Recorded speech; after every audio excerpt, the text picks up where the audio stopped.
Howdy guys, today we shall be discussing breast cancer screening. Now, our heart goes out to the Princess of Wales and the King of England, all my patients that are going through the grueling experience of treating cancer. May God provide you with healing. Amen. Now, cancer screening is a difficult and controversial topic. While the decision to do any form of screening lies on the patient, this must be carefully discussed with the physician so that he can give you a cost-benefit analysis. There is no point doing screenings that will be of no benefit and rather cause pain. So an ideal screening, by the way, screening means finding out cancer in the early stage before it becomes symptomatic. That is what screening means. Now, an ideal screening test should be cheap.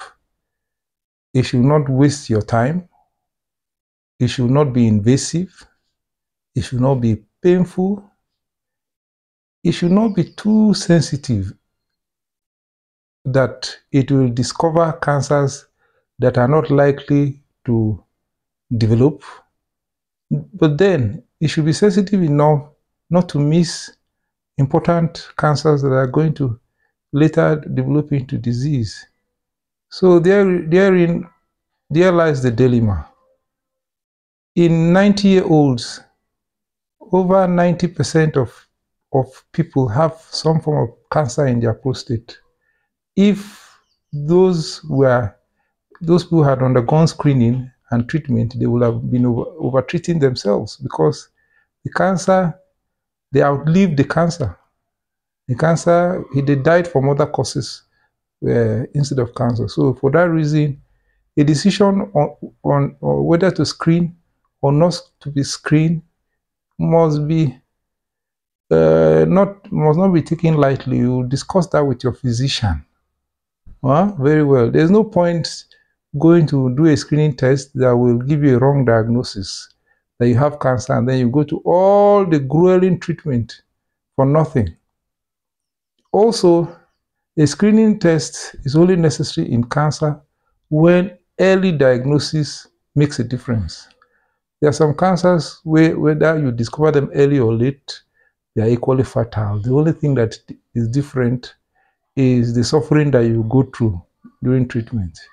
So now we'll go through all the cancers and tell you some of the screening techniques that I used. The first is the eye. Screening for eye cancer is done mostly in children below 4 to 6 years, and it is very easy.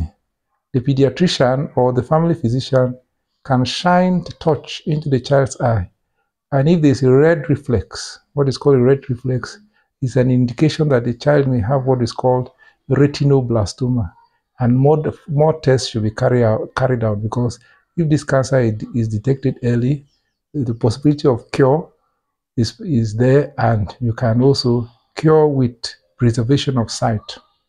So every child that is born, the first thing, because it can be congenital, a torch will shine into the eyes, and each time a child visits a physician or a pediatrician, this red reflex should be carried out. It is cheap, it doesn't cost anything, and it can save the child's vision. The next organ where screening can be done is the skin. Now, screening for cancer in the skin is good for people who are at high risk, like people like albinos who are likely to develop malignant melanoma or some other form of skin cancer, or people who have moles, or growths, suspicious growths on the skin. These moles and the skin of the person, the whole skin should be examined regularly, and suspicious moles should be taken out for histological diagnosis, especially if there's a color change or there's rapid growth or there's darkening or it begins to itch. All these are signs that something is happening there and screening should be undertaken. The next organ down there is the lungs. The lungs is reserved for special cases, not for everybody. People who have worked in asbestos factories, people who are long smokers who are 50 years and above can undergo regular screening. And this is done by what is called low dose CT scan of the lungs. And this can show if the person has early lung cancer that can be treated.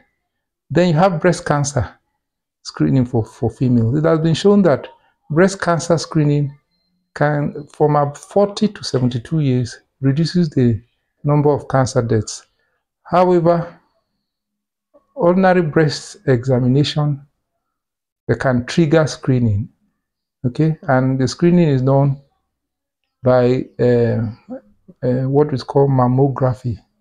Mammography can pick out small tumors, or breast ultrasound scan can pick up small tumors, which can then trigger further investigations.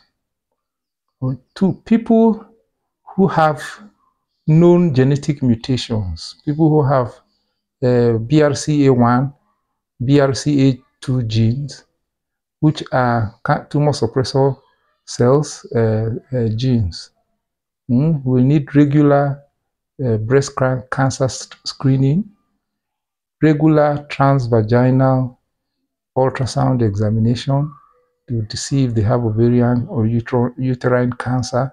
So that if you have that BRCA gene, you should do regular screening.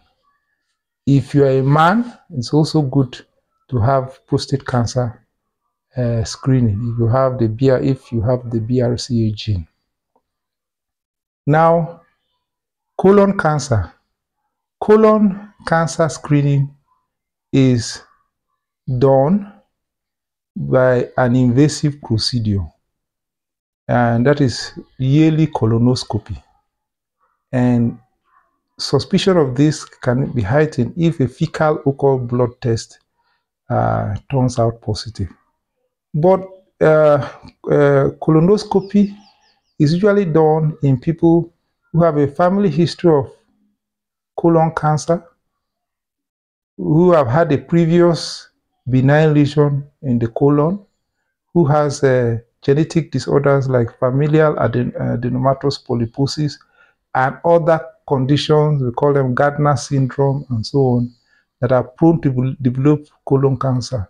Such people should have regular colonoscopy to see if the tumor is developing, so that it can be nipped in the bud. Now, the prostate is another organ that requires regular screening. So it is one of the commonest cancers that kills men, apart from lung cancer. But in African Americans, it is the commonest cause of cancer death amongst males. So it is recommended that for Caucasians, prostate cancer tests should be done from the age of 50, at the yearly intervals. In Black American males, you can start earlier from 40 or 45 years. And breast cancer screening involves two things: PSA, to see whether the PSA level, that's prostate-specific antigen levels, are rising, and two, a digital rectal examination.